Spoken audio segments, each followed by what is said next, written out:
So yung welcome back mga boss. Nagbabalik tayo mga boss dahil nasa bakasyon tayo. So, trust rating ni VP Sara tinambakan ang kay Marcos Jr. Bumaba sa negative 3% ang net trust rating ni Ferdinand Marcos Jr. habang umakyat naman sa plus 31% ang net trust rating ni VP Sara Duterte. Ayon sa pinakauling survey ng Social Weather Station SWS. So grabe na ito mga boss. First time in history mga boss na mayroong utang pa ang Pangulo. Negative 3% mga boss. Ganun na kawalang tiwala ang mamamayang Pilipino. Bakit nga nangyari ito mga boss? Dahil sa corruption, flood control project corruption ng administration mga boss. Hindi lang yan. Kaya din mababa ang tiwala ng mamamayang Pilipino dahil sa pamamahala ni PBBM mga boss. So wala siyang command. Kaya ngayon nagkakagulo ang kanyang mga nasasakupan mga boss. Kanya-kanyang bulsa. Kaya dahil sa Pangulo mga boss, nasa Pangulo, command ng Pangulo dahil siya ang ating pinuno ng bansang Pilipinas. Taas ng mga bilihin mga boss at ang kanyang investigation na ginawa ICI. Wala namang kwenta yung kanyang ginawang ICI investigation mga boss. Dahil sa kanyang pangako na bago magpasko ay may makukulong.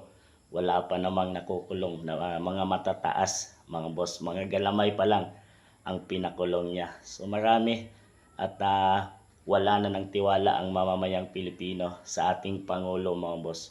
At lalo na dito sa ating nakabaliktaran naman ang nangyari dito kay BP Inday mga boss. At gano'n na kataas ang tiwala ng mamamayang Pilipino sa mga Duterte kay BP Inday.